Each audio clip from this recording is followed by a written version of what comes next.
Halo sahabatku, para penjelajah kisah yang menguji emosi.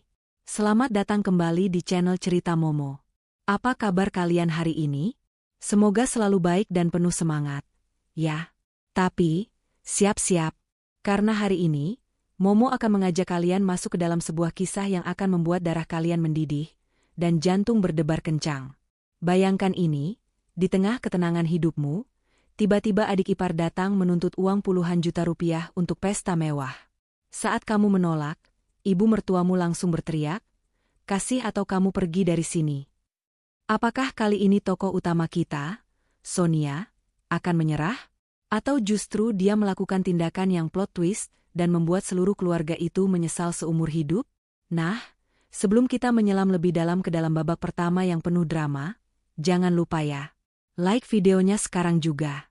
Subscribe channel Cerita Momo ini. Nyalakan lonceng notifikasinya agar tidak ketinggalan kisah-kisah seru lainnya. Dan yang paling penting, tunjukkan kehadiranmu di kolom komentar. Tulis nama, dari kota mana, dan ketik hadir. Siap? Mari kita mulai kisahnya. Sonia menarik napas dalam-dalam saat melangkah masuk rumah megah bergaya modern minimalis itu. Aroma masakan mahal dan parfum berkelas menyambutnya, menciptakan ilusi sempurna dari sebuah keluarga kaya yang harmonis. Ironisnya, Sonia tahu persis betapa rapuhnya fondasi kemewahan ini. Bersama Reno, suaminya, ia baru saja kembali dari perjalanan bisnis yang melelahkan, sebuah perjalanan yang Reno pikir adalah tugas kantor biasa. Padahal itu adalah pertemuan penting di balik layar yang melibatkan holding company milik Sonia sendiri. Selamat datang, pengantin baru yang sibuk. Suara melengking Toby, adik ipar Sonia, langsung menyambut di ruang tengah. Toby sedang berbaring santai di sofa beludru dengan ponsel di tangan, dikelilingi oleh tumpukan kotak bermerek yang baru dibelinya. Ia selalu bersikap seolah dunia berputar di sekelilingnya, dan hari ini adalah hari ulang tahunnya. Pesta kecil memang sudah diatur, tetapi raut wajah Toby menunjukkan ia sedang merencanakan sesuatu yang jauh lebih besar. Sonia membalas sapaan itu dengan senyum tipis. Ia mengusap bahu Reno yang terlihat sangat lelah. Reno adalah pria baik, tetapi ia memiliki kelemahan fatal. Ia terlalu pasif dan selalu ingin menyenangkan keluarganya, terutama Bu Maya. Reno bekerja sebagai manajer tingkat menengah di sebuah perusahaan startup yang sebenarnya didanai secara tidak langsung oleh salah satu anak perusahaan milik Sonia, sebuah fakta yang sama sekali tidak diketahui Reno. "Tumben kalian sudah di rumah?" tanya Reno, mencoba mencairkan suasana. "Aku kira kalian masih di butik atau di salon." Bu Maya, ibu mertua Sonia, muncul dari dapur, mengenakan gaun sutra yang berkilauan. Wajahnya menunjukkan ekspresi puas bercampur menuntut. Ia menghampiri Sonia, mengamati penampilan Sonia dari ujung rambut hingga ujung kaki. "Harusnya kamu yang tanya, kenapa kamu tidak segera pulang? Ulang tahun Toby itu penting. Kamu seharusnya mendampingi Toby memilih pernak-pernik pesta." Dasar menantu tidak tahu diri. Sonia hanya tersenyum tenang. "Maaf, Bu Maya. Saya dan Reno baru saja menyelesaikan pekerjaan penting yang tidak bisa ditunda. Pekerjaan itu juga untuk menjamin kenyamanan kita semua di sini, bukan?" Jawaban Sonia itu berhasil membuat Bu Maya terdiam sesaat. Bu Maya selalu punya standar ganda. Ia menikmati kemewahan yang dihasilkan oleh kekayaan Reno, yang sebenarnya dimanipulasi oleh Sonia agar terlihat mapan. Tetapi ia selalu meremehkan pekerjaan Sonia yang ia anggap remeh. "Alasan saja," cibir Toby, bangkit dari sofa dan berjalan mondar-mandir. "Lupakan soal itu. Pokoknya, pestaku harus jadi. Aku sudah bilang ke teman-teman kalau ulang tahunku tahun ini akan jadi yang termewah. Aku sudah pesan event organizer terbaik, artis ibu kota, dan venue bintang 5. Reno terperanjat. "Toby, bukannya kita sepakat hanya pesta sederhana?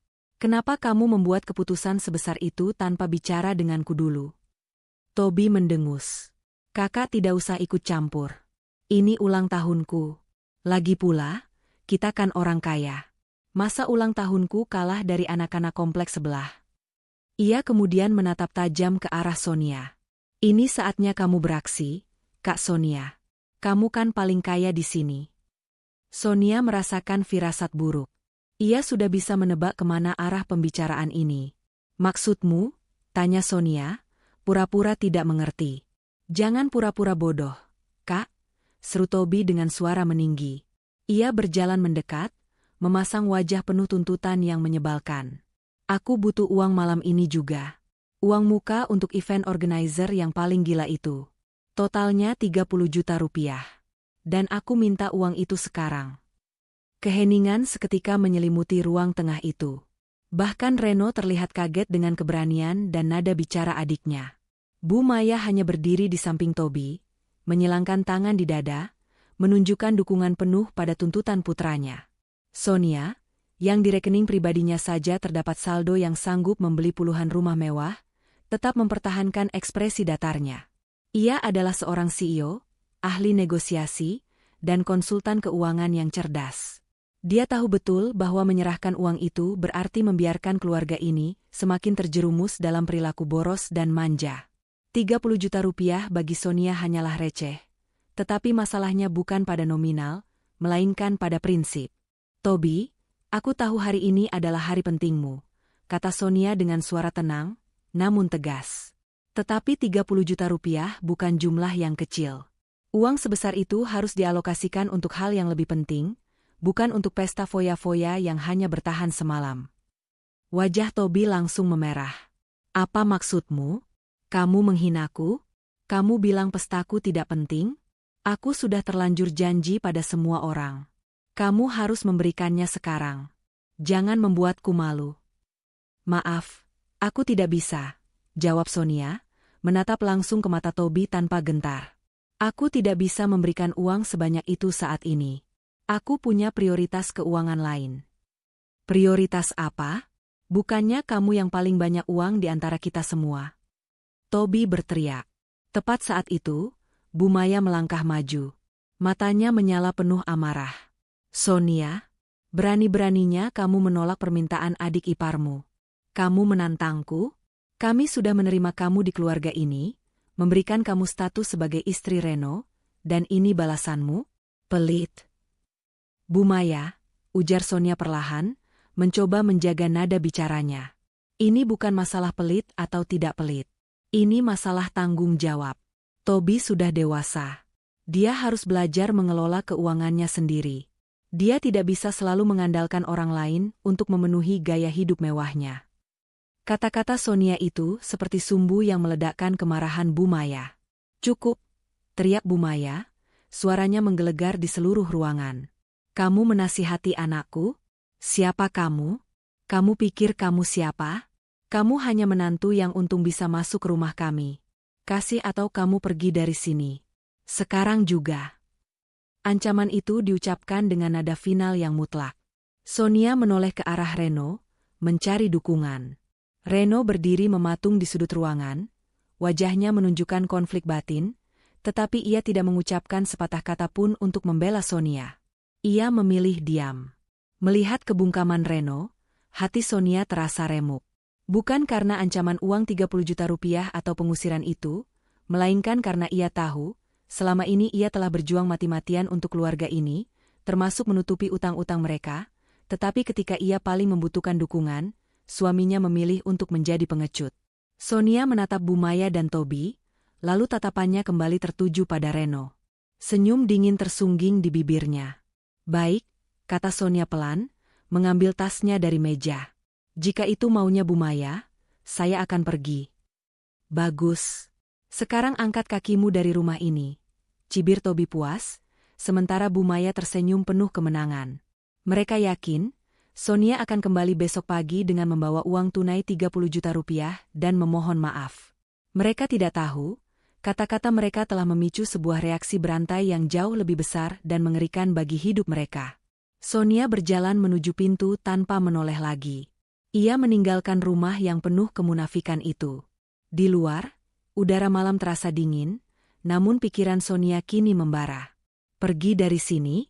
Baiklah. Aku akan pergi. Tapi aku akan kembali besok. Dan saat aku kembali, kalian akan benar-benar syok melihat apa yang akan aku lakukan.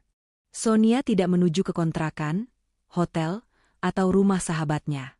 Langkah kakinya yang mantap justru membawanya ke sebuah gedung perkantoran tinggi di pusat kota, tempat yang tidak pernah dikunjungi Reno, Bu Maya, maupun Toby.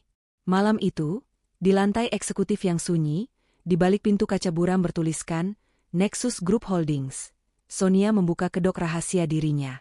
Ia adalah CEO dari konglomerasi teknologi dan investasi yang sangat tertutup. Ia sengaja menjalani kehidupan ganda sebagai istri pegawai kantoran biasa, untuk menguji karakter Reno, dan untuk menjaga privasi perusahaannya dari mata-mata industri. Selama ini, aset dan kehidupan mewah yang dinikmati keluarga itu hanyalah pancingan yang dikelola oleh divisi keuangannya, dirancang agar Reno terlihat mapan. Sonia bahkan secara pribadi menyewa apartemen mewah yang mereka tinggali atas nama salah satu anak perusahaannya, tetapi Reno dan keluarganya percaya itu adalah milik Reno. Dering telepon Sonia memecah keheningan. Di layar muncul nama Bella, sahabat sekaligus manajer asetnya. "Sonia, kamu yakin dengan keputusan ini?" tanya Bella di ujung telepon, suaranya terdengar cemas. "Melakukan hostile takeover atas perusahaan Reno? Memblokir aset mereka? Kamu tidak mau mencoba bicara baik-baik lagi dengan Reno?" Sonia menyalakan lampu ruang kerjanya yang elegan, membiarkan cahaya menerangi tumpukan dokumen tebal. "Coba bicara baik-baik, Bella. Aku baru saja diusir dari rumah yang aku biayai sendiri, hanya karena menolak memberikan 30 juta rupiah untuk pesta foya-foya." Reno diam. Dia memilih diam saat ibunya mengancamku. "Itu bukan hanya soal uang, Bella, itu soal harga diri dan moral. Aku sudah memberinya 5 tahun untuk membuktikan bahwa dia layak menjadi pasanganku, tetapi dia masih terperangkap dalam ego keluarganya." Bella menghela napas. "Baiklah, aku mengerti. Lalu, apa yang harus kulakukan dengan dana investasi keluarga Reno yang tersisa?" "Blokir total. Termasuk semua kartu kredit atas nama perusahaan yang selama ini mereka gunakan. Aku ingin semua akses keuangan mereka ke kekayaan, buatan, itu terputus. Sekarang. Dan segera hubungi Pak Dirga. Katakan padanya untuk menyiapkan proposal akuisisi yang terperinci untuk perusahaan Reno. Aku ingin perusahaan itu jatuh ke tangan Nexus Group sebelum fajar menyingsing." Bella terdiam, terkejut. "Kamu serius ingin mengambil alih perusahaan Reno? Tapi itu perusahaan yang sedang tumbuh pesat. Kenapa tidak kamu biarkan saja?" "Justru itu. Aku ingin menunjukkan kepada mereka bahwa kemewahan yang mereka injak itu rapuh. Perusahaan itu adalah anak perusahaan yang dikelola oleh dana investasi yang secara hukum terhubung dengan Nexus Group. Akuisisi ini akan legal dan tidak terbantahkan. Toby minta 30 juta rupiah. Aku akan mengambil alih seluruh fondasi mereka, dan itu jauh lebih mahal dari yang bisa mereka bayangkan. Dan satu hal lagi, Bella. Pastikan Reno dan Bu Maya tidak mendapat kabar apapun sampai mereka tiba di kantor besok pagi." Di sisi lain kota, di rumah yang baru ditinggalkan Sonia, suasana menjadi riuh setelah kepergian Sonia. Bu Maya dan Toby tertawa puas. "Lihat kan, Nak," kata Bu Maya, mengelus rambut Toby. "Dia pasti kembali besok pagi sambil menangis dan membawa uang tunai. Menantu seperti dia tidak akan berani meninggalkan kenyamanan ini." Dia hanya menggertak. "Tentu saja, Bu," sahut Toby angkuh. "Dia tahu dia tidak bisa hidup tanpaku, tanpa kemewahan kita. Lagi pula, dia itu siapa? Hanya pegawai biasa, sementara kita punya aset di mana-mana." Reno, yang kini sudah mandi dan berganti pakaian, duduk di sofa dengan perasaan tidak nyaman. "Bu, apa tidak keterlaluan mengusir Sonia? Dia istriku. Dan dia bekerja keras." "Kerja keras apa?" cibir Bu Maya. "Gajinya tidak seberapa. Semua yang kita nikmati ini hasil keringatmu, Nak. Kamu yang bekerja di perusahaan besar, kamu yang gajinya puluhan juta.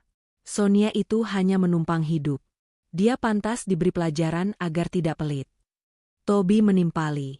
"Iya, Kak. Ibu benar. Sudah, lupakan saja.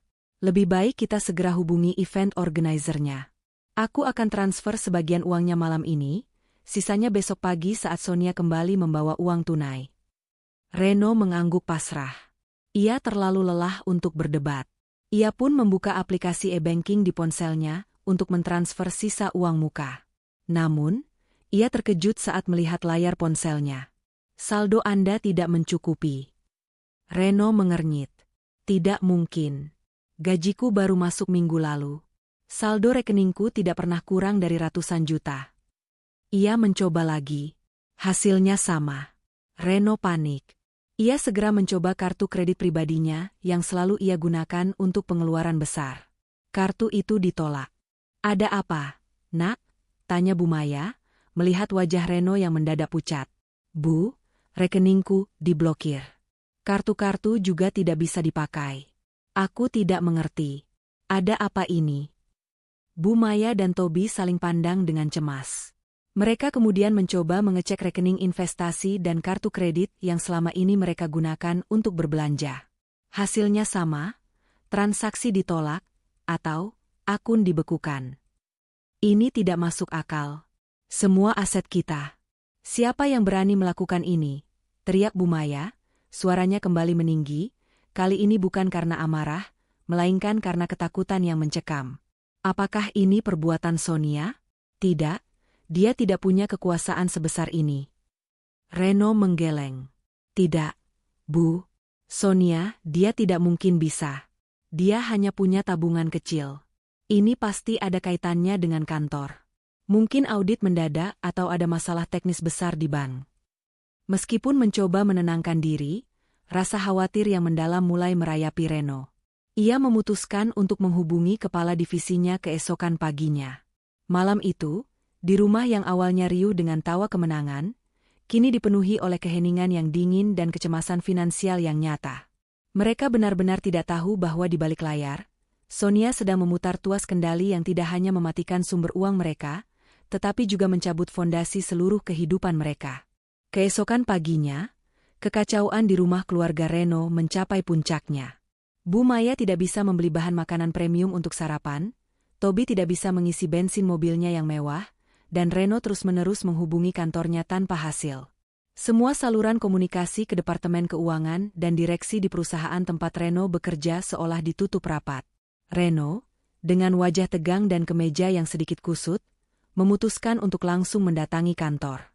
Bu Maya dan Tobi ikut serta, berharap dapat menggunakan status keluarga, orang penting, mereka untuk memulihkan akses keuangan. Mereka tidak punya pilihan lain, karena ancaman pembatalan sepihak dari event organizer pesta ulang tahun Tobi semakin nyata. Kak, cepatlah. 30 juta rupiah itu bisa melayang kalau kita tidak segera bayar. Rengek Tobi sepanjang perjalanan. Semua temanku pasti menertawakanku jika pestaku batal. Diam, Tobi. Bu Maya membentak. Pikirkan yang lebih besar.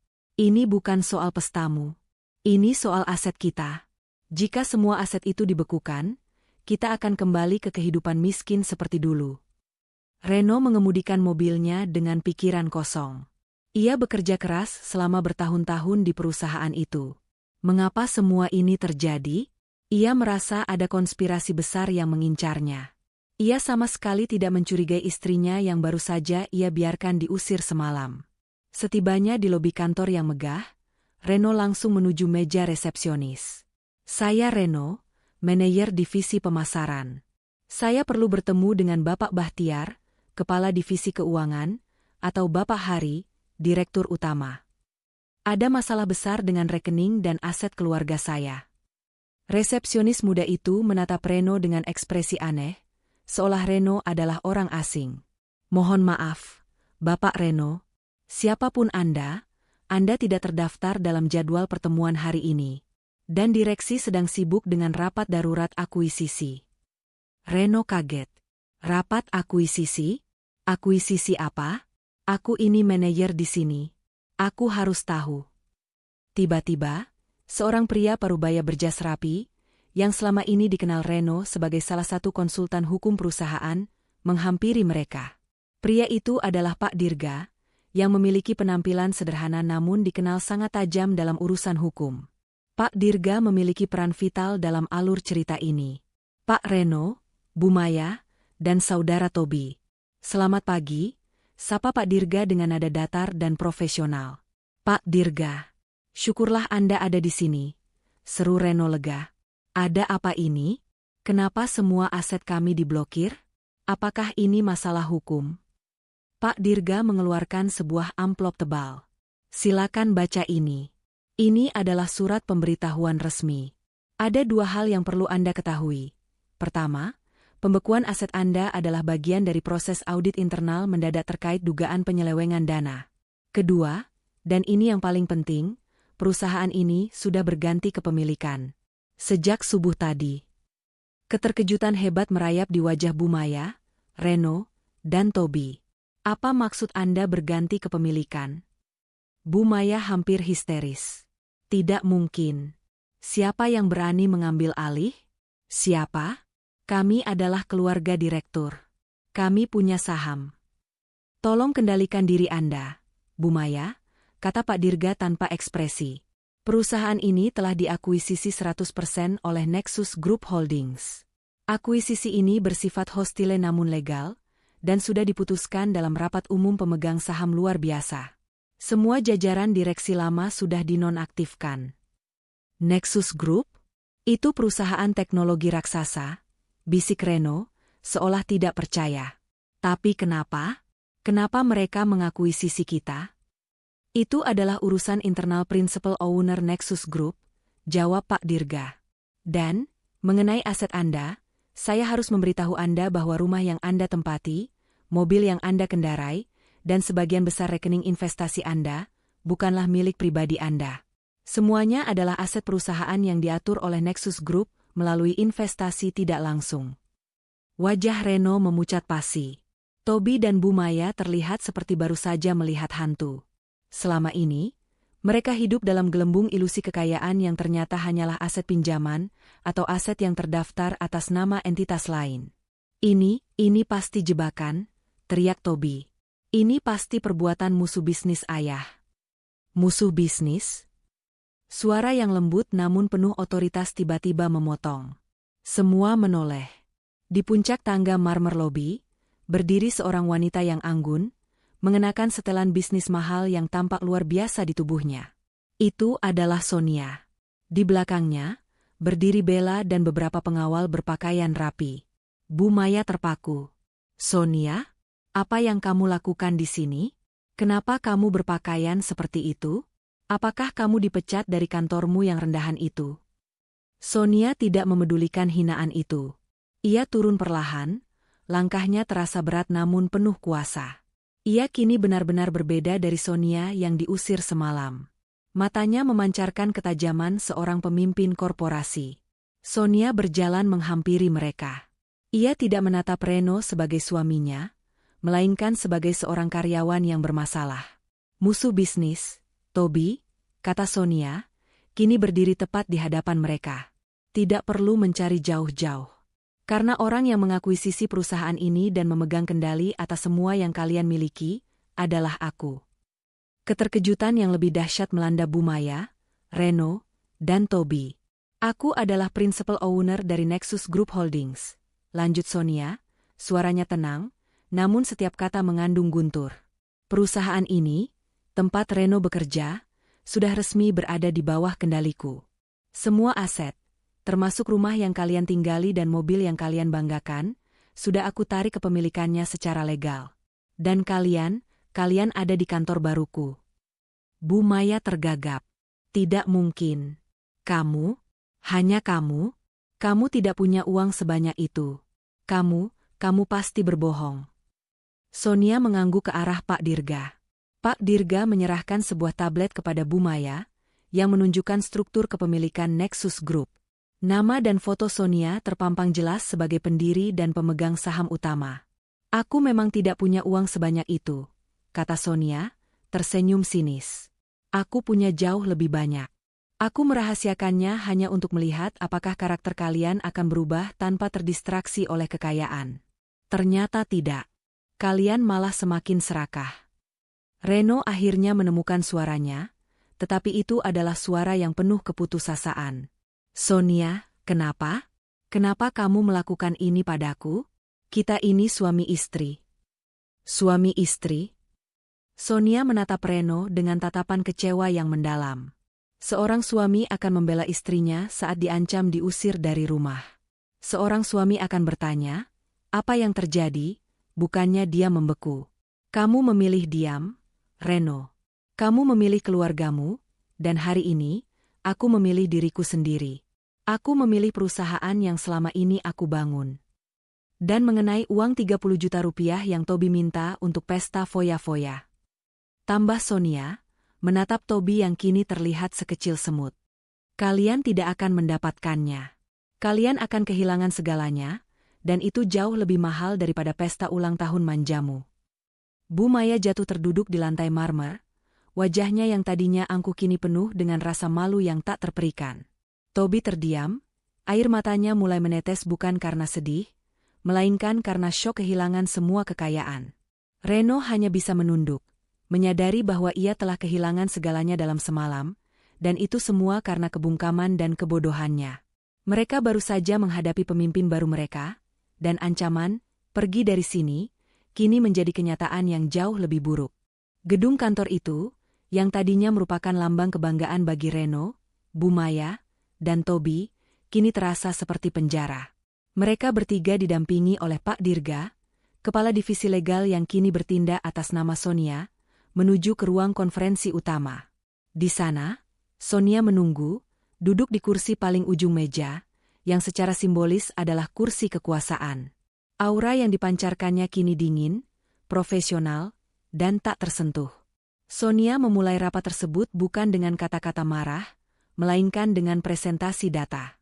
Di layar lebar terpampang grafik-grafik yang menunjukkan penggunaan aset perusahaan yang berlebihan oleh Bu Maya dan Toby selama beberapa tahun terakhir, serta rincian pinjaman tersembunyi yang diambil Reno atas nama perusahaannya.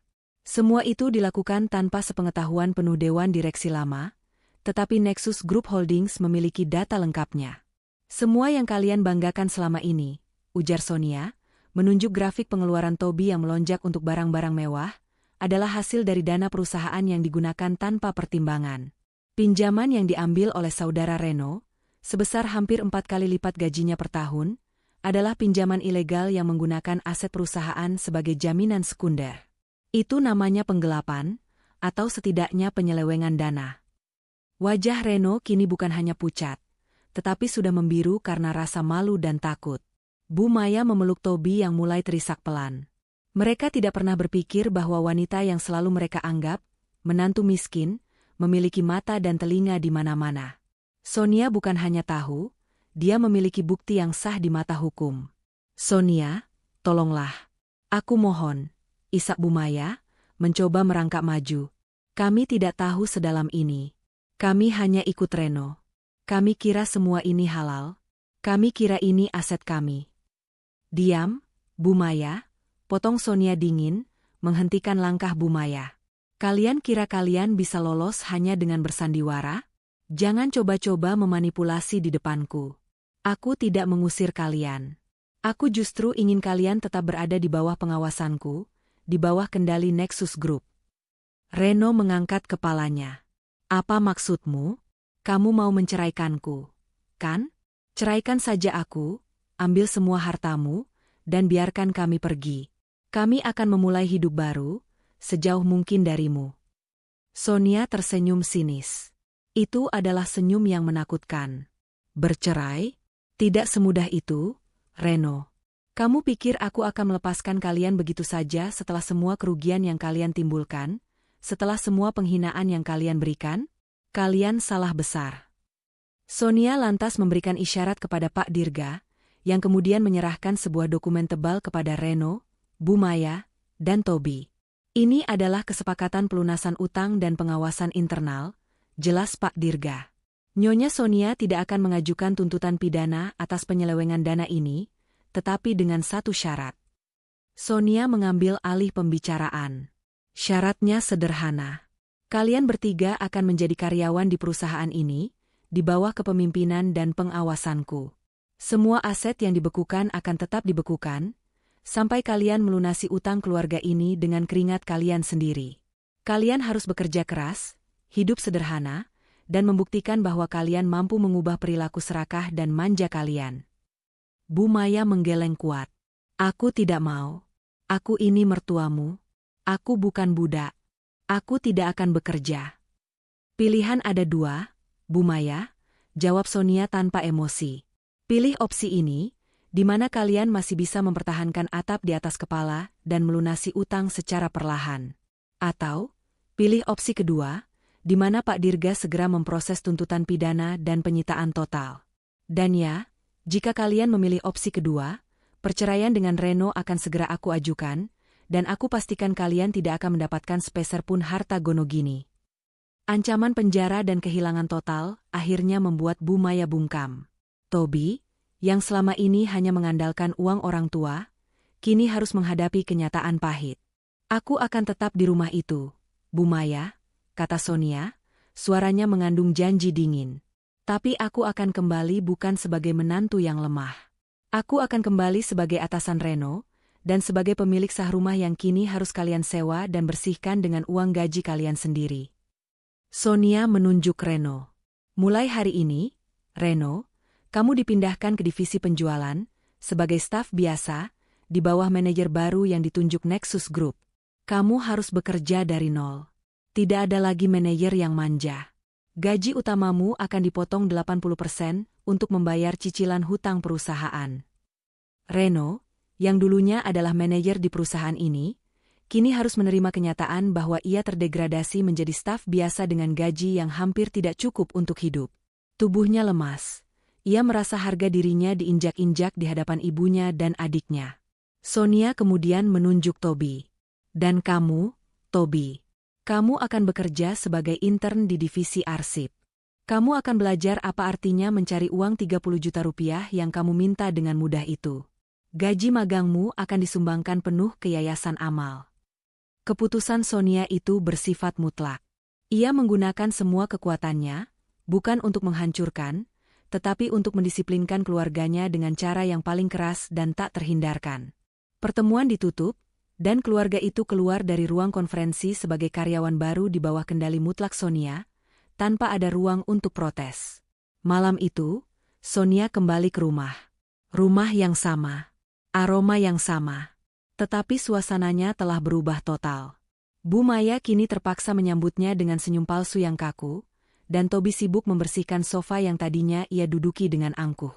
Mereka tahu, drama telah berakhir, dan era baru yang penuh dengan kerja keras, disiplin, dan pengawasan ketat dari Sonia baru saja dimulai.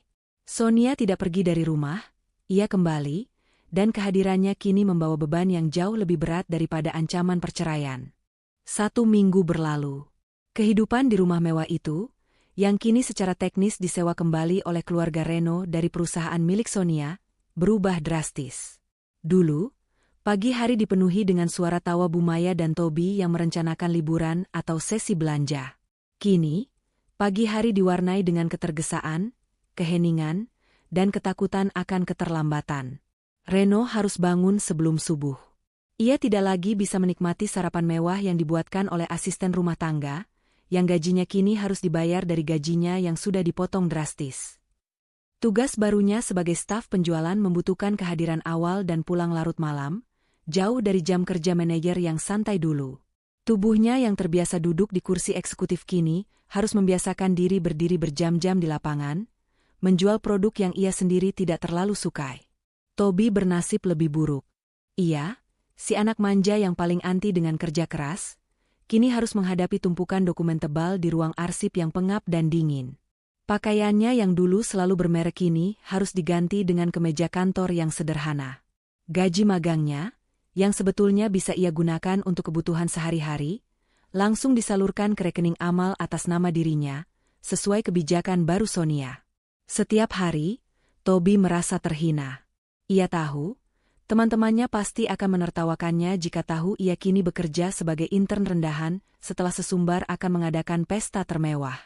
Sementara itu, Bu Maya, yang selalu hidup dilayani, kini harus mengurus rumah sendiri. Asisten rumah tangga diizinkan berhenti. Sonia tidak mengusir Bu Maya, tetapi ia membuat rumah itu tidak lagi terasa nyaman. Bu Maya diwajibkan oleh kontrak sewa baru, yang ditandatangani Reno dan berada di bawah pengawasan ketat Pak Dirga, untuk menjaga kebersihan dan tatanan rumah. Ia harus memasak, mencuci, dan membersihkan kamar mandi, sesuatu yang tidak pernah ia lakukan seumur hidupnya. Setiap kali tangannya terasa sakit karena mencuci, ia selalu mengutuk nama Sonia. Sonia menyaksikan semua ini dengan mata kepala sendiri. Ia tidak pernah mencampuri urusan pekerjaan rumah tangga mereka, tetapi ia selalu hadir. Ia sarapan lebih dulu, membaca koran di ruang tengah, dan memastikan bahwa tidak ada barang mewah yang muncul tiba-tiba. Ia tinggal di rumah itu, tetapi ia menjaga jarak psikologis yang sangat jauh. Ia tidur di kamar tamu yang sederhana, menolak kembali ke kamar utama yang dulu ia tempati bersama Reno. Di kantor, drama tidak kalah pelik. Reno dipimpin oleh seorang manajer baru yang ketat dan tidak mengenal ampun. Manajer ini diperintahkan langsung oleh Sonia untuk menggembleng Reno. Suatu sore, Reno dipanggil ke ruang CEO. Jantungnya berdebar kencang, berharap Sonia akan melunak dan membatalkan keputusannya. "Sonia," ujar Reno, dengan suara yang dipenuhi kelelahan. "Aku sudah bekerja keras. Aku sudah menuruti semua aturanmu. Gaji saya sudah dipotong, aset kami sudah kamu ambil. Kapan ini akan berakhir? Kapan kamu akan mencabut pengawasan ketat ini?" Sonia, yang sedang memeriksa laporan keuangan, mengangkat pandangannya. "Berakhir? Ini baru permulaan, Reno. Apakah kamu sudah lupa besarnya pinjaman yang kamu ambil? Kamu bahkan tidak bisa memenuhi target penjualanmu minggu ini. Targetmu hanya 70%. Tapi, Sonia, aku sudah berusaha maksimal. Aku tidak pernah di divisi penjualan," keluh Reno frustrasi. "Itu bukan urusanku," jawab Sonia dingin. Seorang pemimpin sejati tidak akan mengeluh tentang medan baru. Dia akan beradaptasi. "Kamu mau aku mengakhiri semua ini? Lunasi utangmu. Tunjukkan kepadaku bahwa kamu bisa mandiri, tanpa mengandalkan ibumu, tanpa mengandalkan aset pinjaman, dan tanpa mengandalkan kekayaanku yang kamu curi secara tidak langsung." Reno terdiam. Ia baru menyadari betapa parahnya kebohongan finansial yang ia bangun selama ini. Sonia melanjutkan, "Kamu harus tahu, Reno. Jika kamu bekerja dengan baik, kamu akan menjadi mandiri. Jika kamu bekerja buruk, aku tidak akan segan memecatmu, dan Pak Dirga akan mengaktifkan gugatan pidana. Aku tidak akan menceraikanmu, karena perceraian akan membuatmu bebas.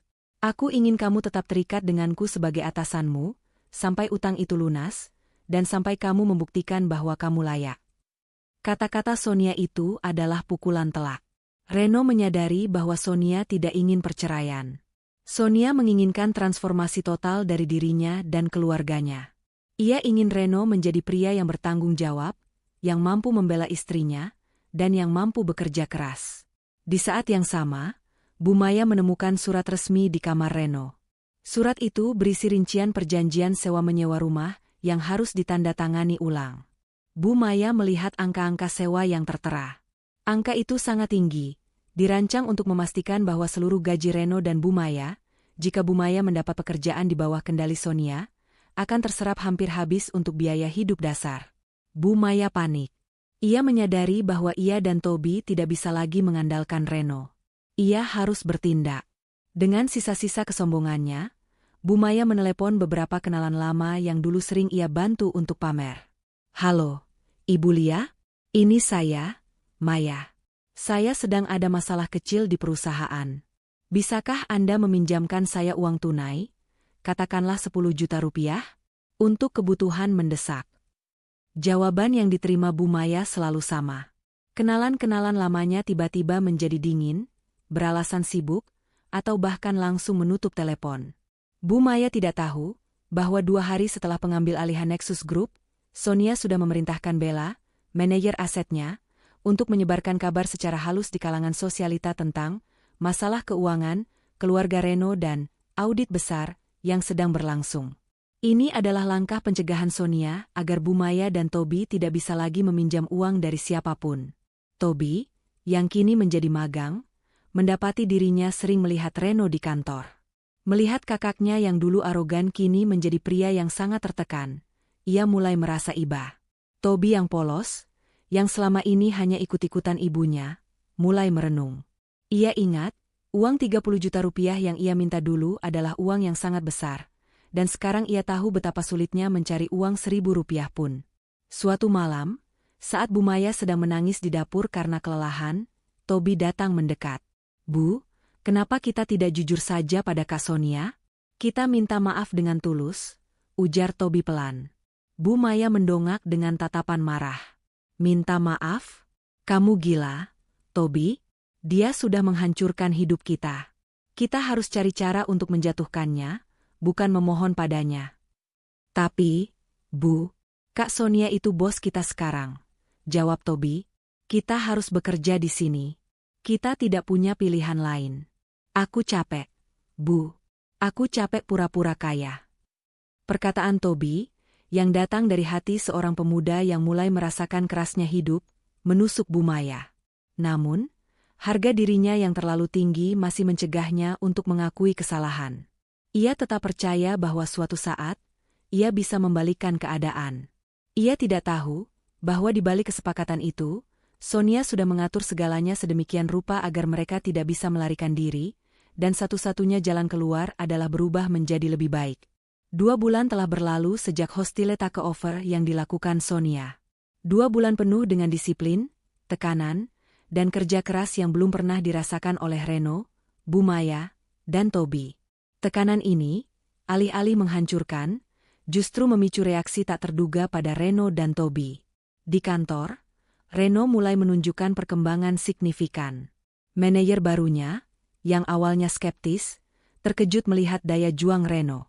Dipaksa bekerja dari nol, Reno menemukan kembali etos kerjanya yang terkubur di bawah kenyamanan dan arogansi jabatannya yang lama. Ia tidak lagi bisa mengandalkan nama besar atau koneksi keluarga. Ia harus benar-benar menjual, meyakinkan klien, dan menghadapi penolakan secara langsung. Suatu hari, Reno berhasil menutup kesepakatan penjualan besar yang selama ini diabaikan oleh divisi lama. Klien tersebut terkesan dengan ketulusan dan ketekunan Reno, yang berbeda jauh dari citra manajer sombong yang mereka kenal. Reno merasa puas. Ini adalah kepuasan yang murni, yang ia dapatkan dari keringatnya sendiri, bukan dari aset pinjaman yang rapuh. Malam itu, Reno pulang larut. Ia masuk ke rumah yang sunyi. Sonia sedang duduk di ruang kerja kecilnya, dikelilingi dokumen dan laptop. Reno mengetuk pintu, sesuatu yang tidak pernah ia lakukan sebelumnya. Sonia, aku ingin bicara, kata Reno, suaranya pelan dan rendah. Sonia menutup laptopnya, menatap suaminya dengan tatapan tanpa emosi. Mengenai pekerjaanmu, target penjualanmu sudah tercapai 120% bulan ini. Selamat. Bukan soal pekerjaan, Sonia, ini soal kita. Reno duduk di kursi seberang. Tubuhnya tampak lebih kurus, tetapi matanya memancarkan kejujuran yang baru. Aku ingin minta maaf. Maaf atas kebodohanku, atas kebungkamanku malam itu. Maaf karena aku membiarkan ibuku dan Toby menghinamu dan mengusirmu dari rumah kita. Aku terlalu pengecut. Reno menundukkan kepalanya. Aku baru sadar sekarang. Selama ini, aku hanya bangga dengan label kekayaan, bukan dengan kerja keras. Aku hidup dalam ilusi yang kamu ciptakan, dan aku mengambil keuntungan dari kebaikanmu. Saat aku diuji, aku gagal. Aku seharusnya membela istriku. Sonia mendengarkan dengan saksama. Ini adalah pengakuan yang telah lama ia tunggu. Apa yang membuatmu berubah, Reno? Tanya Sonia. Ancaman penjara? Gaji yang dipotong? Atau hilangnya privilege? Semuanya, dan tidak ada, jawab Reno jujur. Ancaman itu membuatku takut. Tetapi kerja keras ini membuatku sadar. Kepuasan mendapatkan uang dari kerja keras itu jauh lebih bernilai daripada kemewahan yang datang dengan sendirinya. Aku sekarang mengerti betapa salahnya Bu Maya dan Toby. Aku tidak tahu apakah kamu akan memaafkanku, Sonia, lanjut Reno, air mata mulai menggenang di matanya. Aku mencintaimu. Aku tahu aku pantas mendapatkan hukuman ini, tetapi aku tidak ingin kehilanganmu. Aku ingin menjadi pria yang layak untukmu, yang bisa melindungimu. Bukan sebagai manajer yang sombong, tapi sebagai suamimu. Sonia terdiam lama. Ia melihat ketulusan yang murni dalam mata suaminya. Pria itu telah mengalami proses penghancuran harga diri dan pembangunan kembali karakter. Ini adalah Reno yang ia harapkan muncul bertahun-tahun yang lalu. Terima kasih atas kejujuranmu, Reno, kata Sonia. Permintaan maafmu aku terima. Tapi ini belum berakhir. Utang keluarga ini masih menumpuk, dan Toby serta Bu Maya masih perlu banyak pelajaran. Sementara Reno mulai menapaki jalan pertobatan, Toby juga mengalami perubahan kecil. Suatu sore, Toby kembali dari kantor dengan pakaian kotor dan tubuh lepek setelah seharian penuh memindahkan arsip berat. Di luar, ia bertemu Bella, manajer aset Sonia, yang kebetulan sedang mengunjungi rumah. Bella menyapa Toby, dan Toby, yang kini jauh lebih rendah hati, membalas sapaannya. "Bagaimana magangmu, Toby?" tanya Bella. "Melelahkan, Kak Bella," jawab Toby, "jujur. Aku tidak pernah tahu mencari uang itu sesulit ini." "Kak Sonia benar, 30 juta rupiah itu sangat besar." Toby kemudian menarik Bella ke samping. "Kak Bella, boleh aku minta bantuan? Aku mau membuat kejutan kecil. Aku ingin uang magangku yang disumbangkan itu digunakan untuk sesuatu yang nyata, bukan hanya dikirim ke rekening yayasan." Bella menyimak rencana Toby dengan saksama.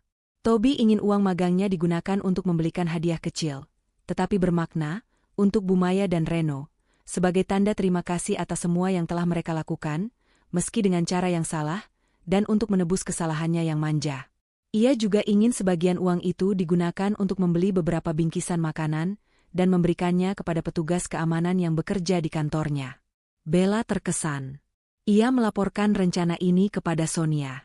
Sonia tersenyum tipis ketika mendengar laporan Bella. Ia tahu, uang 30 juta rupiah yang disumbangkan itu hanyalah alat. Tujuannya adalah menanamkan nilai. Dan kini, nilai itu mulai tumbuh dalam diri Toby. Namun, di tengah perkembangan positif Reno dan Toby, Bu Maya justru semakin tertekan. Kelelahan fisik karena mengurus rumah dan kelelahan mental, karena terputusnya jaringan sosial, membuatnya stres berat. Ia merasa dirinya adalah korban. Ia sering menghina Sonia secara diam-diam. "Dasar menantu jahat. Kamu akan mendapatkan karmamu." Suatu malam, Bu Maya mencoba membuka laptop lama Reno, berharap menemukan aset tersembunyi yang mungkin tidak diketahui Sonia. Ia mencari celah hukum. Ia ingin sekali membuktikan bahwa Sonia, si CEO muda itu, melakukan kesalahan dalam proses akuisisi. Ia tidak mau percaya bahwa ia benar-benar kalah. Bu Maya kini terobsesi untuk mencari kelemahan Sonia. Tidak tahu bahwa obsesinya itu akan mengarahkannya pada sebuah kebenaran baru, rahasia besar Sonia yang bahkan Reno pun tidak tahu, dan rahasia itu akan menjadi kartu terakhir Bu Maya untuk mencoba menjatuhkan Sonia. Obsesi Bu Maya untuk mencari kelemahan Sonia semakin menjadi-jadi. Ia merasa jika ia bisa menemukan satu saja celah hukum atau rahasia pribadi yang memalukan tentang Sonia, ia akan mampu membatalkan seluruh kesepakatan pelunasan utang dan mengembalikan status quo-nya yang mewah. Malam-malam Bu Maya kini dihabiskan di depan laptop tua Reno, mencari jejak digital, artikel berita lama, atau rumor apapun tentang Nexus Group Holdings dan pendirinya yang misterius. Dalam pencariannya, Bu Maya menemukan beberapa artikel lama yang sangat samar, yang menyebutkan bahwa pendiri Nexus Group sebenarnya adalah 2 orang, bukan 1.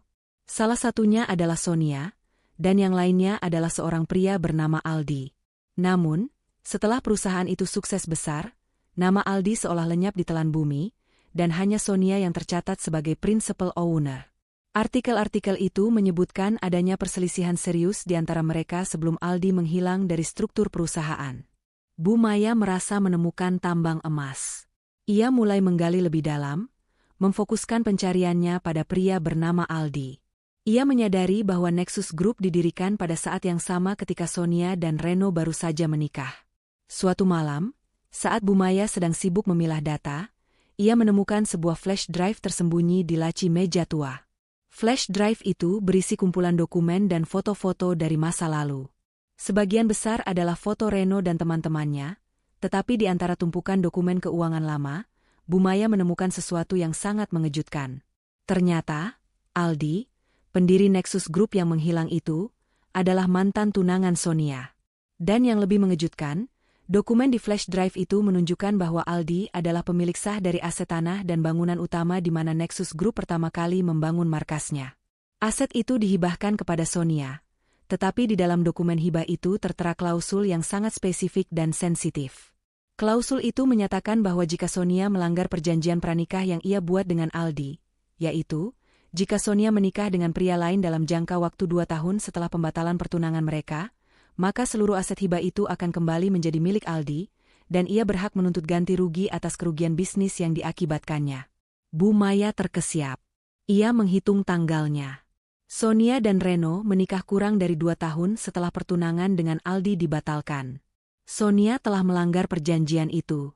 Bu Maya tidak tahu bahwa alasan pembatalan pertunangan Sonia dan Aldi adalah karena Aldi terlibat dalam skandal keuangan yang membuat Sonia patah hati, dan Sonia menikah dengan Reno karena terburu-buru, ingin melarikan diri dari masa lalu pahitnya, sebuah keputusan impulsif yang kini berbuah karma.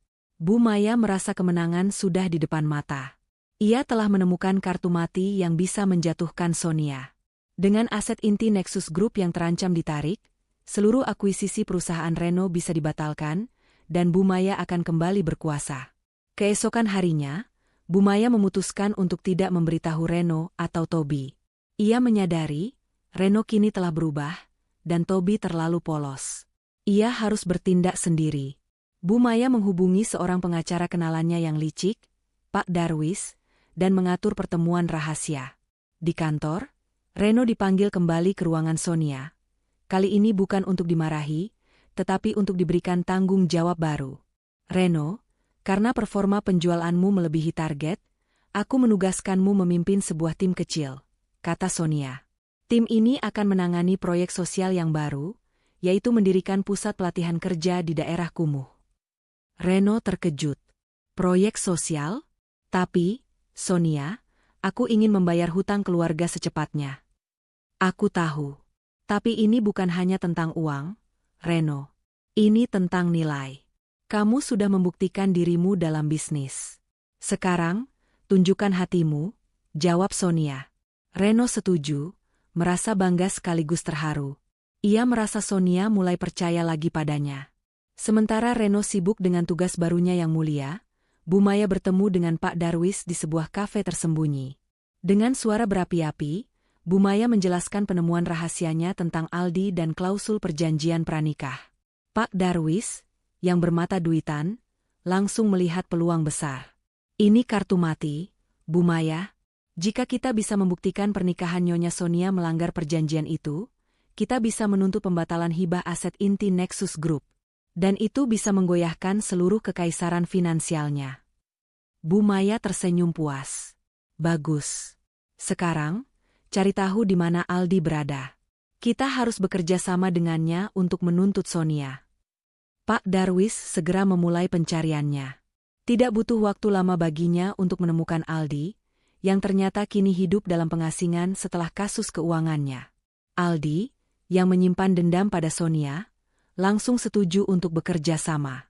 Ia melihat ini sebagai kesempatan emas untuk merebut kembali sebagian kekayaan yang pernah ia miliki dan membalas dendam pada Sonia. Tanpa sepengetahuan Bu Maya dan Pak Darwis, setiap gerakan mereka telah dipantau oleh seseorang. Bella, manajer aset Sonia. Sejak hari pertama Bu Maya mulai mencari jejak di internet, Bella sudah menyadari adanya aktivitas mencurigakan. Sebagai CEO, Sonia telah memasang sistem keamanan digital dan pemantauan yang canggih di semua perangkat yang terhubung ke jaringan rumah dan kantor. Bella segera melapor kepada Sonia. Sonia, Bu Maya sudah tahu tentang Aldi dan klausul perjanjian pranikah itu. Dia sedang berkoordinasi dengan mantan tunanganmu itu melalui pengacara Pak Darwis. Mereka akan menuntut pembatalan hibah aset inti. Sonia mendengarkan berita itu dengan tenang, tanpa menunjukkan kepanikan sedikitpun. Ia sudah memprediksi bahwa Bu Maya tidak akan menyerah. Aku tahu, Bella, jawab Sonia. Klausul itu memang ada. Tapi aku juga tahu, Bu Maya tidak akan pernah bisa menang dengan kartu itu. Sonia tersenyum misterius. Ia kemudian mengeluarkan sebuah map tebal dari brankasnya. Pak Darwis dan Bu Maya berpikir mereka sudah menemukan kelemahanku. Tapi mereka tidak tahu, aku sudah menyiapkan jawaban untuk kartu mati itu, jauh sebelum aku menikah dengan Reno.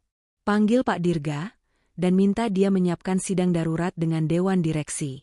Waktunya untuk mengungkap rahasia yang jauh lebih besar. Bu Maya, didampingi oleh Pak Darwis yang terlihat sangat percaya diri, memasuki markas besar Nexus Group Holdings.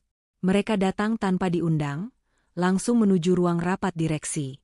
Di sana, mereka menemukan Sonia sudah duduk tenang bersama Pak Dirga, kepala legal, dan Bella, manajer aset, seolah-olah sudah menunggu kedatangan mereka. Suasana di ruangan itu dingin dan tegang, layaknya Mahkamah Agung perusahaan. "Selamat siang, Bu Maya. Saya tahu Anda datang untuk apa?" sambut Sonia, tanpa menawarkan Bu Maya dan Pak Darwis untuk duduk. "Silakan, Pak Darwis, sampaikan saja tuntutan Anda." Pak Darwis merasa memegang kartu as, mengeluarkan dokumen-dokumen yang didapatkan Bu Maya. "Nyonya Sonia, kami datang sebagai perwakilan dari Saudara Aldi, mantan tunangan Anda. Berdasarkan klausul yang terdapat dalam surat hibah aset tanah dan bangunan inti Nexus Group, pernikahan Anda dengan Saudara Reno telah melanggar perjanjian pranikah yang Anda buat dengan klien kami. Perjanjian itu secara eksplisit menyebutkan bahwa jika Anda menikah dengan pria lain dalam 2 tahun, aset hibah ini harus dikembalikan." Wajah Bu Maya penuh kemenangan. Ia menatap Sonia dengan tatapan meremehkan, seolah berkata, "Sekarang giliranmu yang hancur." "Dengan demikian," lanjut Pak Darwis, nadanya meninggi, "kami menuntut pembatalan hibah aset tersebut, ganti rugi kerugian bisnis, dan pembatalan seluruh akuisisi yang Anda lakukan, termasuk akuisisi perusahaan milik Saudara Reno, karena fondasinya cacat hukum." Sonia mendengarkan semua itu dengan senyum tipis yang tak terbaca. Di sampingnya, Pak Dirga hanya menggelengkan kepala pelan. "Selesai?" tanya Sonia. "Tentu saja. Apa yang bisa Anda katakan untuk membantah bukti ini?" tantang Bu Maya. "Kekaisaranmu akan runtuh, Sonia." Sonia memberi isyarat kepada Pak Dirga. Pak Dirga mengeluarkan satu amplop tipis dari tasnya dan meletakkannya di atas meja, tepat di depan Pak Darwis. "Pak Darwis, Bu Maya, tuntutan Anda masuk akal, berdasarkan dokumen yang Anda miliki," ujar Sonia, mengakui keabsahan dokumen itu. "Tetapi, Anda lupa satu hal krusial. Seorang CEO tidak akan pernah membangun kekaisaran di atas satu aset yang rentan." Pak Dirga kemudian berbicara. "Pada hari yang sama Nyonya Sonia menikah dengan Bapak Reno, Nyonya Sonia telah membuat sebuah perjanjian baru, sebuah trust fund agreement yang sangat ketat dan mengikat. Perjanjian ini mentransfer kepemilikan aset inti Nexus Group dari namanya pribadi ke dalam Nexus Foundation for Technology and Education, sebuah yayasan amal yang 100% didanai oleh Nyonya Sonia, dan dialihfungsikan sebagai pemilik tunggal aset-aset tersebut." Bu Maya dan Pak Darwis tercengang. Sonia menjelaskan dengan suara berwibawa. "Hibah dari Aldi kepada saya bersifat pribadi. Begitu saya tahu saya melanggar klausul itu, saya segera mentransfer aset itu ke yayasan yang saya dirikan dan kelola sepenuhnya. Secara hukum, yayasan ini adalah entitas nirlaba yang terpisah dan dilindungi dari klaim pribadi, termasuk klaim dari mantan tunangan. Klausul hibah yang Anda pegang itu hangus, karena aset tersebut sudah bukan lagi milik pribadi saya, melainkan milik amal. Dan, ini yang lebih penting, potong Pak Dirga, menunjuk amplop di meja. Dokumen dalam amplop itu adalah perjanjian pranikah yang sesungguhnya. Perjanjian yang saya buat antara Nyonya Sonia dan Bapak Reno, sesaat sebelum mereka menikah." Pak Darwis dengan gugup membuka amplop itu. Ia membaca isinya dengan cepat, dan wajahnya langsung memucat. Bu Maya, yang mengintip, juga terkejut bukan kepalang. Isi perjanjian itu bukanlah perjanjian gonogini biasa. Itu adalah perjanjian non-disclosure dan non-interference yang sangat rinci. Intinya, jika Reno atau keluarganya mencoba mencampuri atau mengambil keuntungan dari kekayaan Nexus Group atau aktivitas bisnis Sonia, atau jika terjadi penyelewengan dana, Sonia berhak melakukan tindakan hukum apapun, termasuk akuisisi perusahaan tempat Reno bekerja, dan mereka tidak bisa menuntut balik. Nyonya Sonia tidak pernah melakukan kesalahan hukum, Pak Darwis, kata Pak Dirga dingin. Akuisisi perusahaan Bapak Reno sepenuhnya legal dan diizinkan di bawah perjanjian ini, karena perusahaan itu dibeli dengan uang yang dihasilkan Nexus Group dan merupakan respons terhadap penyelewengan dana yang dilakukan oleh Bapak Reno. Jadi, Anda tidak hanya tidak bisa membatalkan akuisisi, tetapi Anda dan klien Anda juga melanggar perjanjian non-interferensi ini dengan mencoba mengganggu bisnis Nyonya Sonia. Kini, bukan hanya rencana Bu Maya yang gagal, tetapi ia dan Pak Darwis terancam gugatan hukum balasan dari Nexus Group karena mengganggu urusan bisnis yayasan. Bu Maya ambruk kembali di kursinya. Kartu matinya ternyata adalah kartu mati untuk dirinya sendiri. Ia menyadari betapa jauhnya ia meremehkan kecerdasan dan persiapan Sonia. Sonia tidak pernah ceroboh. Tiba-tiba, pintu terbuka, dan Reno masuk. Ia membawa cup kopi yang dibelinya di kantin. "Sonia, aku sudah menyelesaikan tugas sosialku hari ini," kata Reno, wajahnya berseri-seri. Ia terkejut melihat ibunya dan Pak Darwis ada di ruang rapat yang dipenuhi aura ketegangan. "Ada apa ini, Bu?" "Pak Darwis?" tanya Reno bingung. Bu Maya tidak bisa berkata apa-apa. Ia hanya bisa menunduk. Malu luar biasa di depan anaknya yang kini sedang dalam masa perbaikan diri. Sonia menatap Reno, lalu menatap Bu Maya. Ia memutuskan untuk memberikan Bu Maya kesempatan terakhir untuk berkata jujur di depan Reno, meskipun ia tahu hal itu sulit. "Reno, ibumu dan Pak Darwis sedang mencoba menggugat perusahaan ini, menggunakan rahasia masa laluku," kata Sonia, tanpa mengurangi satu detail pun. "Mereka mencoba menjatuhkan seluruh Nexus Group demi membatalkan hukuman disiplinmu, dan mereka mencoba merebut kembali kemewahanmu." Reno menatap ibunya dengan tatapan tidak percaya yang menyakitkan. "Bu, apa ini benar? Semua ini?" Setelah Sonia memberiku kesempatan untuk memperbaiki diri, ibu malah mencoba menghancurkannya lagi. Bu Maya menangis tanpa suara. Keangkuhannya telah runtuh total, berganti dengan rasa malu dan penyesalan yang terlambat. Reno kemudian menatap Sonia. "Aku minta maaf atas nama ibuku, Sonia. Aku mohon, jangan tuntut mereka. Mereka tidak tahu apa yang mereka lakukan." Sonia menanggapi dengan pandangan serius. "Aku tidak akan menuntut mereka, Reno. Tetapi aku akan memberikan kesempatan terakhir kepada ibumu untuk memilih. Pak Darwis, Anda boleh pergi. Jika Anda masih mencoba mengganggu Nexus Group lagi, kami tidak akan segan-segan menuntut Anda secara profesional." Pak Darwis, yang takut dengan ancaman Sonia, segera mengemasi barang-barangnya dan melarikan diri dari ruangan itu. Kini tinggal Sonia, Reno, Bu Maya, Pak Dirga, dan Bella. Bu Maya akhirnya angkat bicara, suaranya parau. "Sonia, aku minta maaf," ucap Bu Maya, untuk pertama kalinya dengan nada tulus. "Aku terlalu dibutakan oleh uang dan harga diri palsu. Aku takut miskin. Aku takut kehilangan segalanya. Aku salah besar telah meremehkanmu." Sonia mengangguk. Ia tahu, rasa takut telah meruntuhkan ego ibunya. "Pilihan ada di tanganmu, Bu Maya. Kamu bisa terus menjadi korban yang mencari-cari kelemahan orang lain. Atau kamu bisa bergabung dengan Reno dan Toby, bekerja keras, dan membangun kembali harga dirimu sendiri. Aku akan tetap menjadi atasan kalian, sampai semua hutang lunas, dan sampai aku melihat perubahan sejati." Reno menggenggam tangan ibunya. "Bu, ayo kita bekerja. Kita perbaiki semua ini. Aku akan bantu ibu."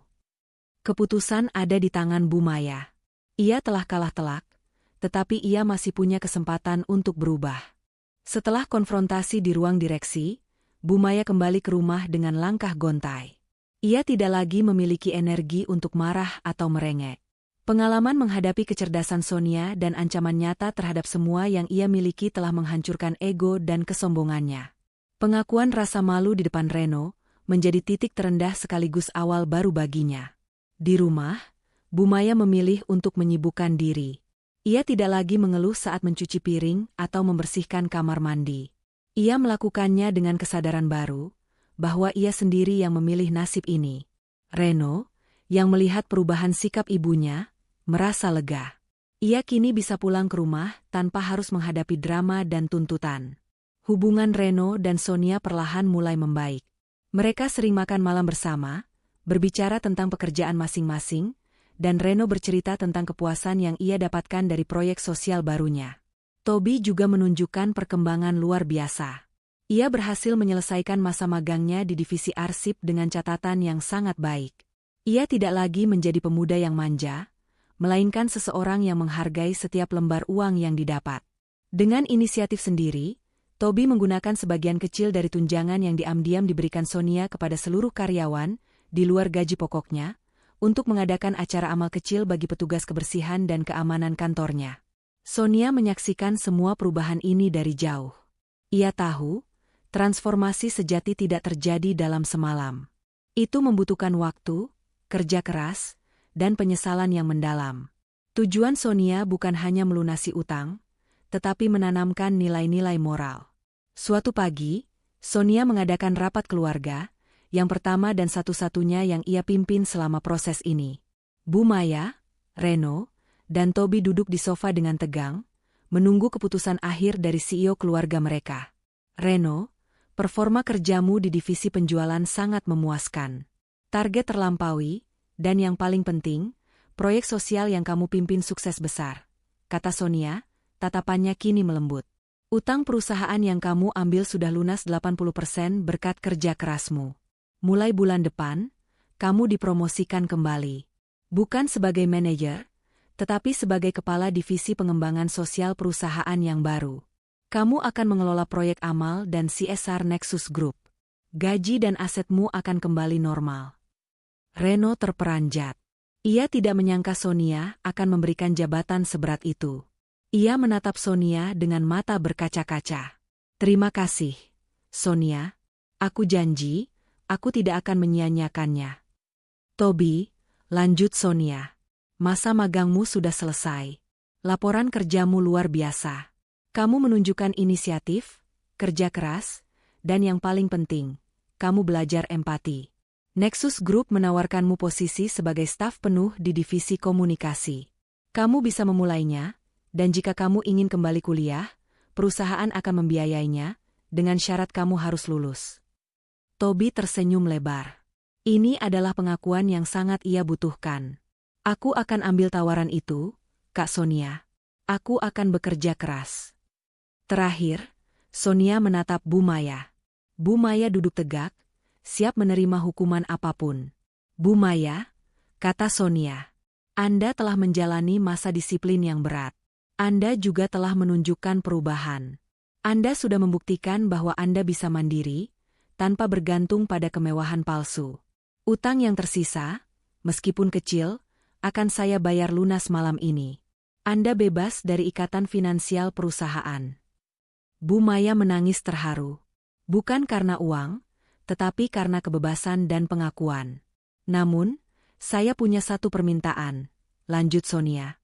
Saya tidak ingin Anda bekerja di kantor. Tetapi, saya ingin Anda menjadi koordinator sukarelawan untuk Yayasan Anak dan Pendidikan yang dikelola oleh Nexus Foundation.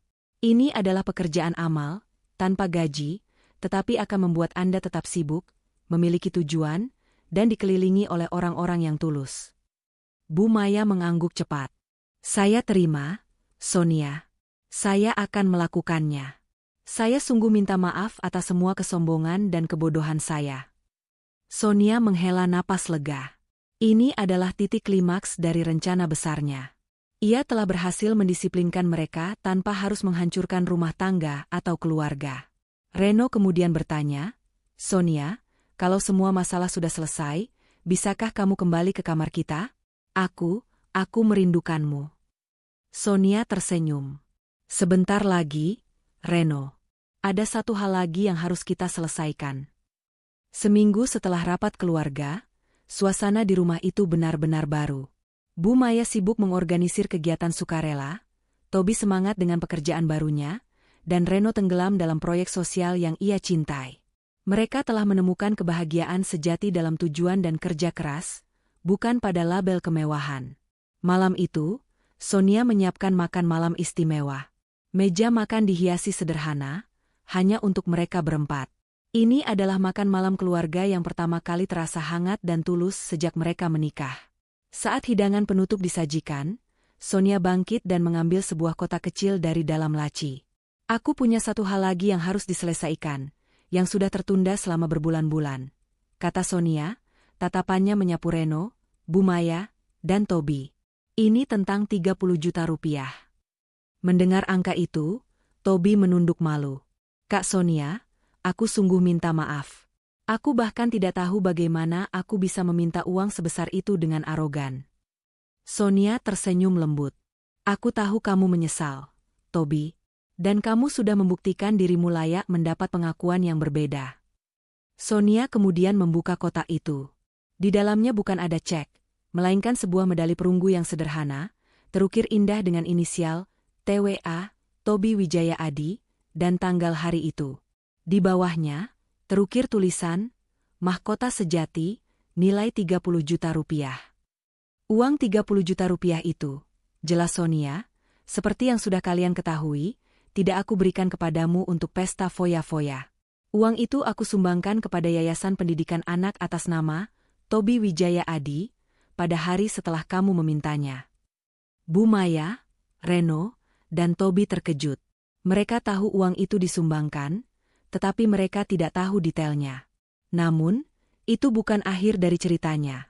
Lanjut Sonia, matanya berkaca-kaca. Uang 30 juta rupiah itu digunakan untuk mendirikan kelas pelatihan teknologi pertama di daerah kumuh yang kini dikelola oleh Reno dalam proyeknya. Kelas itu didirikan dengan syarat utama. Setiap siswa yang lulus dari sana harus menulis surat terima kasih kepada donatur, yaitu Toby. Sonia memberikan sebuah flash drive kepada Toby.